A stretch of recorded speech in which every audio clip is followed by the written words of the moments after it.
திருச்சிற்றம்பலம். ஹர நம பார்வதி பதையே. ஹர மகாதேவா. சைவ அன்பர்களுக்காக இந்த பதிவு.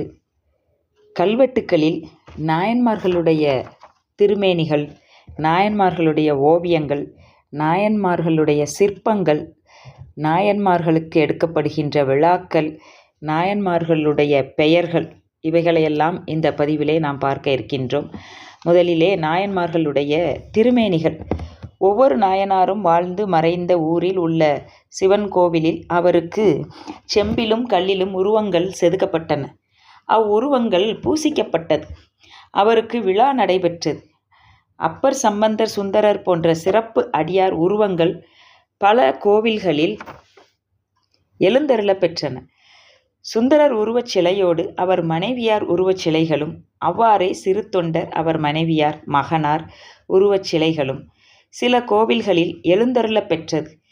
சில செப்பு திருமேனிகளுக்கு அடியிலே உலகாண்ட மூர்த்தி, தத்தா நமரேகான் என்ற மிலாடுடையார் என்பன போன்ற சிறப்பு தொடர்களும் குறிக்கப்பட்டு இருந்தன.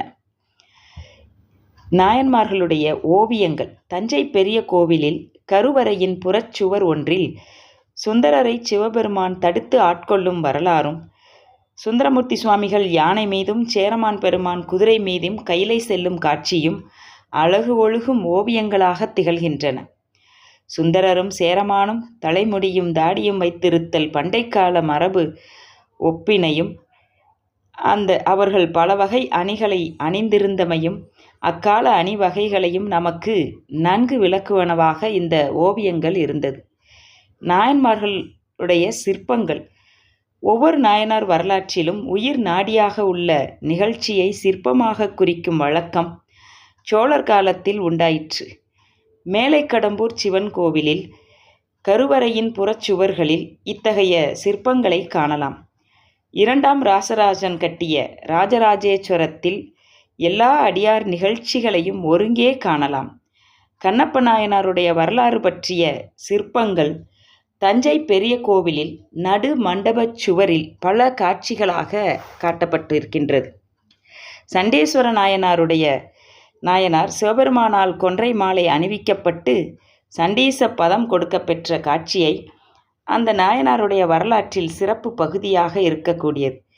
இந்த காட்சியை ராஜேந்திர சோழன் கட்டிய கங்கை கொண்ட சோழேஸ்வரத்தில் இன்றும் கண்டு கழிக்கும்படியாக அமைந்திருக்கின்றது இந்த சிற்பம். நாயன்மார் திருமேனிகளும் அவர் தம் வரலாற்று சிற்பங்களும் பொதுமக்கள் பார்வையில் பட்டு அவர்களை சிவநெறி செல்வர்களாக ஆக்க வேண்டும் என்பதே சோழ மன்னர்களினுடைய விருப்பமாக இருந்தது. நாயன்மார்களுடைய அவர்களுக்கு எடுக்கக்கூடிய விழாக்கள்.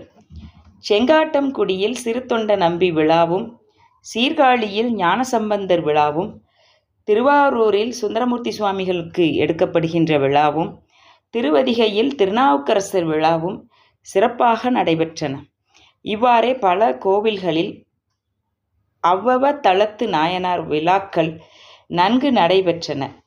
அவை நன்கு நடைபெற கட்டளைகள் பிறப்பிக்கப்பட்டன என்று பல கல்வெட்டுக்கள் கூறுகின்றன.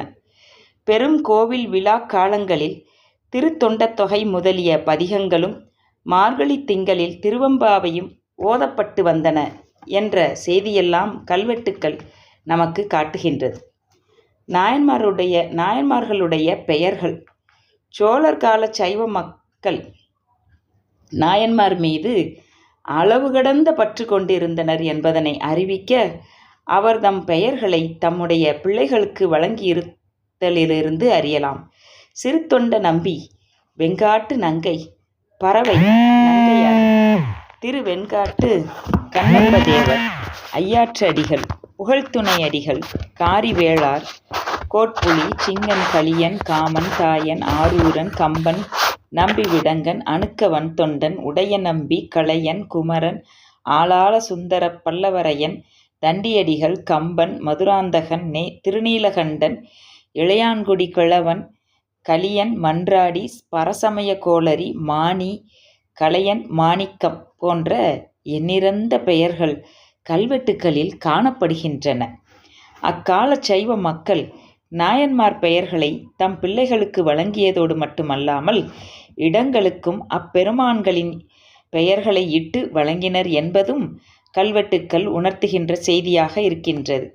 கண்ணப்ப தேவநாயனார் கமுகம் தோப்பு, திருஞான சம்பந்த நல்லூர், திருஞான சம்பந்த மங்கலம் என்னும் இடப்பெயர்கள் இங்கு குறிப்பிடத்தக்கவை. பல மடங்களின் பெயர்கள் நாயன்மார் பெயர்களை தாங்கி இருந்ததாக கல்வெட்டுக்கள் காட்டுகின்றது. பரஞ்சோதி மடம், திருவாகீசன் மடம், தில்லைவாழ் அந்தணர் மடம், நம்பி திருமுருகன் மடம், நமிநந்தியடிகள் மடம், பரசமய கோளரி மடம், திருத்தொண்டத் தொகையான் திருமடம், திருமூலதேவர் மடம், சிறு தொண்டர் திருமடம் என்பது குறிப்பிடத்தக்க மடத்தினுடைய பெயர்களாக கல்வெட்டுக்கள் காட்டுகின்றது. இப்படி பல செய்திகளை, நாயன்மார்கள் பற்றிய செய்திகளை கல்வெட்டுக்கள் நமக்கு காட்டுகின்றன. திருச்சிற்றம்பலம்.